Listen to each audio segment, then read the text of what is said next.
학생 여러분 안녕하십니까? 이번 시간은 6단원의 중단원 2 전기 에너지의 발생과 전환의 두 번째 시간 전환되는 전기 에너지에 대해 수업하겠습니다. 오늘의 학습 목표는 가정에서 전기 에너지가 다양한 형태로 전환되는 것을 설명할 수 있다 입니다. 저번 시간 우리는 전기 에너지가 어떻게 어디에서부터 생산이 되는지 배웠었죠. 자, 그렇다면 우리는 이 전기 에너지를 어떻게 사용하고 있을까요? 영상을 통해 이번 시간 주제에 대해 한번 생각해보는 시간을 가지도록 합시다.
자, 에너지 전환과 보존에 관한 영상이었죠. 그래서 이 내용에 대해서 계속해서 한번 수업해 보도록 하겠습니다. 일단 저번 시간 내용부터 정리를 좀 해볼게요. 여러분, 전기 에너지는 어떻게 생산이 되었었나요? 자, 그렇죠. 결국 자석과 전선 또는 코일의 움직임을 통해 이제 생산이 되었습니다. 여기 설명을 위한 그림을 살펴보겠습니다. 먼저 여기 전선을 둥글게 만 것을 이제 우리가 코일이라고 이야기하잖아요. 이 코일의 자석이 들어갈 때 또는 다시 빠져나올 때 여기 검유계라고 하는 기계의 전선에 이제 눈금이 움직이는 것을 볼 수 있습니다. 여러분, 검유계는 이제 전선의 전류가 얼마나 흐르는지 알려주는 장치죠. 자, 여기서 여러분들이 잘 보아야 하는 것은 자석이 코일에 들어가 있더라도 움직이지 않는다면 전선의 전류는 흐르지 않습니다. 보면 이제 들어가 있는 상태에서는 검유계가 정지해 있죠. 그죠? 그리고 나갈 때도 이제 움직이긴 하지만 나갔다가 정지했을 때는 검유계가 0인 걸 알 수 있습니다. 즉, 자석이 움직일 때에만 전류가 흐르는 것이죠. 이제 반대로 자석은 가만히 있고요. 그 다음에 전선 또는 이제 코일이라고 말하는 이 아이가 움직일 때 전기 에너지는 생산이 됩니다. 이제 그림에 예시가 잘 나와 있지요. 자, 210페이지 교과서 내용의 체크를 한번 해봅시다. 자석이 코일 근처에서 움직이면 코일의 전류가 흐른다라고 되어 있죠. 체크하시면 됩니다. 그래서 우리가 이렇게 전기 에너지를 생산하는 도구를 이제 발전기라고 하잖아요. 발전기, 그죠? 그리고 사실 발전기의 구조는 모두 이렇게 이런 형태로 되어 있는 겁니다. 아주 단순화시킨 거지만 자석에 코일이 있고 이제 코일이 도는 형태가 이제 기본적인 발전기의 구조인 거죠. 그리고 대량의 전기를 생산하는 발전소의 터빈이라고 하는 아이 또한 구조가 똑같습니다. 결국 이 터빈이라는 것을 돌려서 움직이게만 한다면 전기 에너지가 생산이 되는 건데, 이 터빈을 돌리는 원리에 따라 발전소의 이름이 이제 결정이 됩니다. 무엇이 있나요, 여러분들? 먼저 화력발전소가 있겠고요. 원자력발전소, 수력발전소 등이 있습니다. 물론 풍력발전소, 파력발전소, 지열발전소, 태양광발전소 등 이제 또한 존재를 하지만 이 세 발전소를 예시로 든 이유는 이 세 발전소가 생산하는 전기에너지가 우리나라 전체 전기에너지의 약 90% 이상을 차지하고 있기 때문입니다. 또한 위에서부터 순서대로 전기에너지를 많이 생산하고 있죠. 자, 화력발전소에서 쓰이는 연료가 무엇인가요? 바로 석탄 또는 석유입니다. 이 석탄 또는 석유가 내는 에너지는 무엇이었나요? 불을 붙이면 이제 열 에너지를 이제 발생시키죠. 원자력 발전소의 경우는 이제 여러분도 알고 있는 유명한 우라늄이라는 아이를 씁니다. 이 우라늄은 방사선 물질로 스스로 핵분열하며 많은 열 에너지를 방출합니다. 수력 발전의 경우 물이 원료잖아요, 그죠? 정확히 말하면 위에서부터 아래로 떨어지는 물입니다. 이 물이 가진 에너지는 위치 에너지와 운동 에너지, 즉 역학적 에너지를 가지고 있죠. 이 에너지들을 이용해서 우리는 터빈을 돌리고요. 결국 전기 에너지가 만들어지는 것입니다. 자, 보면 어떤 에너지를 이용하더라도 결국 터빈만 돌리면 전기 에너지가 되기 때문에 다양한 에너지는 비교적 쉽게 전기 에너지로 전환할 수 있습니다. 자, 그렇다면 우리는 왜 이제 굳이 전기 에너지로 모든 에너지들을 전환해서 사용하려고 하는 것일까요? 전기 에너지가 많은 장점을 가지고 있기 때문입니다. 이제 첫 번째 장점은 에너지를 옮기기가 매우 편하고 전송 속도도 매우 빠릅니다. 이제 전기를 옮기려면 무엇을 설치해야 하나요? 바로 약간의 금속을 이용한 전선입니다. 이 전선을 전봇대 등에 이용하여 이제 연결만 하면 되죠. 도시가스를 가정으로 옮기기 위해 여러분, 우리는 뭘 설치해야 되나요? 바로 아주 두껍고 견고한 금속 배관을 이제 엄청 어렵게 설계해서 설치를 하죠. 기름의 경우도 매우 무겁고 부피가 크기 때문에 옮기기가 힘듭니다. 그에 비해 전기는 비교적 간단하게 전송할 수 있고, 또 여러분 스위치만 딱 켜면 거의 동시에 불이 들어올 정도로 전송 속도도 빠르죠. 그래서 여러분, 이렇게 전기에너지 장점의 첫 번째는 이겁니다. 두 번째 장점은 사용 시 오염물질의 배출이 없다는 것입니다. 여러분, 요즘 가정에 이런 인덕션들 많이 쓰고 있죠. 많이 배급이 되고 있습니다. 그리고 요즘 새로운 집들은 거의 다 인덕션이 기본으로 들어가 있죠. 이거 왜 이게 좋냐면, 일반 가스레인지의 경우 사용 시 이제 가스가 타면서 이산화탄소 및 메탄가스 등의 유해물질이 많이 나오는데, 이렇게 되면 지방 공기가 나빠집니다. 그런데 인덕션의 경우 전기로만 끓이기 때문에 지방 공기가 나빠지지 않는다라는 장점을 가집니다. 또한 전 세계가 이제 내연기관이라고 하는, 즉 석유를 사용하는 자동차를 없애고 전기 자동차로 모두 전환하기 위해 노력하고 있습니다. 전기 자동차의 경우 전기로만 자동차가 움직이기 때문에 유해물질 배출이 없죠. 근데 여기서 좀 의아하게 생각하는 학생들이 있을 수 있습니다. 환경에 문제가 되지 않은 전기를 왜 자꾸 사용을 절제해라, 아껴 써라고 하는 걸까요? 아까 전에 봤겠지만 전기를 발전시키는 발전소에서 공해가 발생하기 때문입니다. 그래서 여러분, 전기를 생산할 때는 많은 공해물질이 발생하고 있기 때문에 우리가 아껴 써야 됩니다. 하지만 전기 에너지를 사용하는 과정 자체에는 공해물질이 발생하지 않는다.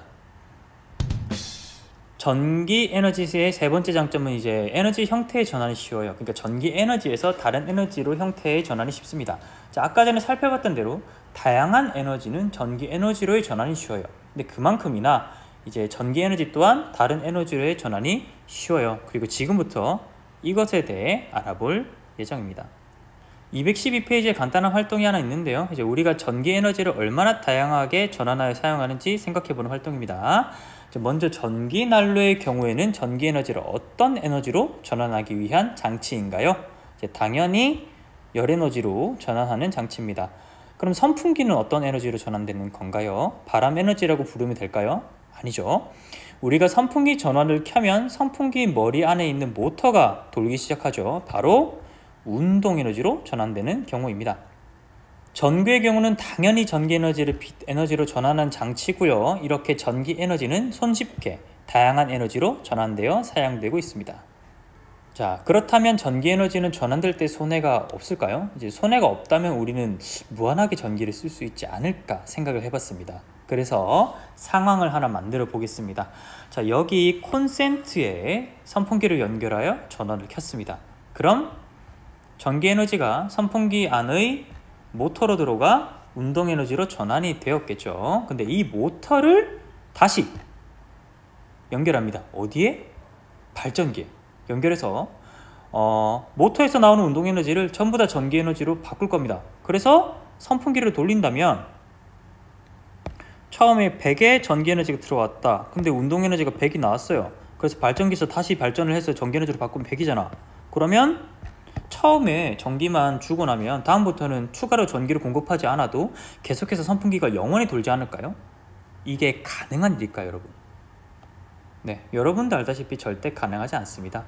자, 왜냐하면 대부분의 전기기구는 전기 에너지가, 공급된 전기 에너지가 한 에너지로만 전환되지 못하고 다른 에너지로도 동시에 전환되기 때문입니다. 자, 선풍기가 돌기 시작하면 물론 전기 에너지가 들어와서 이제 모터가 돌기 시작하겠죠. 그래서 운동 에너지 전환이 될 텐데 모터에서는 무슨 일이 일어나나요? 일단 웅 하고 소리가 나죠. 이 소리가 난다는 것은 전기 에너지가 소리를 내는 데에도 전환이 됐다는 것입니다. 또한 모터가 오래 돌았을 때 주위를 만져보면 따뜻하죠. 바로 열 에너지로도 전환이 됩니다. 따라서 모터의 운동 에너지로 발전기를 돌린다 한더라도 콘센트에서 들어온 전기만큼은 발전할 수 없는 거죠. 자, 100이 들어갔어요. 근데 자, 운동 에너지로 50이 소모가 된다? 전환이 됐고, 자, 소리를 내는데 이제 운동 에너지로도 약 20 정도 전환이 됐어요. 그 다음에 열 에너지로도 30 정도가 전환이 됐습니다. 그럼 이제 발전기가 총 생산할 수 있는 최대 생산 전력은 50밖에 안 되죠. 그러니까 이게 정확히 이제 계속해서 무한으로 돌 수가 없는 겁니다. 그리고 사실 발전기에 50의 에너지가 들어갔다 치더라도 모두 이게 전기 에너지로 전환이 될 수가 없습니다. 왜냐면 발전기도 소리를 내고 열이 발생하니까요. 그죠? 자, 그렇다면 에너지가 보존되는 것이 아니냐라고 물어보면 그게 아닙니다. 총 에너지를 봐야 돼요, 여러분. 자, 네, 이렇게 여러분들이 전환이 되는 총 에너지를 보면 총 에너지는 보존이 되죠. 즉 처음에 100의 전기 에너지가 공급이 되면 50으로 운동 에너지, 20으로 소리 쪽으로, 30으로 열 쪽으로 전환이 됐습니다만 어찌됐든 처음에 100, 나중에 100은 이제 똑같단 말이죠. 그래서 이렇게 에너지의 총량이 보존된다. 그래서 에너지 보존 법칙은 그렇게 해석을 해야 됩니다. 213페이지에 해당 내용이 잘 정리되어 있습니다. 자, 가전제품을 사용하면 전기 에너지가 동시에 다양한 에너지로 전환이 됩니다. 한 가지 에너지로만 전환되지 않아요. 이때 전환된 에너지를 모두 합하면입니다. 모두 합하면 전환되기 전의 에너지 총량과 같다. 총량이죠. 즉 에너지는 전환되는 과정에서 새로 생겨나거나 없어지지 않고 총량이 보존된다. 총량이 보존된다에 체크를 하시면 됩니다. 네, 에너지는 새로 생성되지 않고 우리가 사용하고자 하는 에너지로만 모두 전환하는 것은 불가능합니다. 그래서 우리는 에너지를 아껴 사용하여야 하는 거죠. 오늘 배운 내용을 통해 형성평가를 풀어봅시다. 전기난로는 주로 무슨 에너지로 전기 에너지를 전환하나요? 바로 열 에너지죠. 자, 두 번째, 전기 에너지가 다른 에너지로 전환될 때 에너지의 총량은 변한다, 변하지 않는다? 변하지 않습니다. 총량에 체크하면 되고요.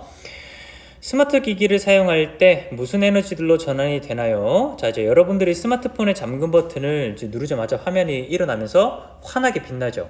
먼저 빛 에너지로 전환이 된다는 것을 알 수 있고요. 그리고 이 게임등 같은 거 오랫동안 켜놓고 여러분들이 쓰고 있으면 핸드폰이 점점 어떻게 돼요? 점점 뜨거워지죠. 이제 열 에너지로도 전환이 일어납니다. 자, 또한 친구에게 연락이 왔어요. 그리고 연락이 왔으면 알람이 뜨면서 핸드폰이 어떻게 돼요? 웅 진동하죠. 그래서 핸드폰 속 진동 모터의 운동 에너지로도 전환이 됩니다. 이렇게 스마트 기기는 동시에 여러 가지 에너지로 전환이 되죠. 오늘 수업 내용은 여기까지입니다. 여러분 구글 클래스룸으로 돌아가서요 나머지 과정을 해주기 바랍니다.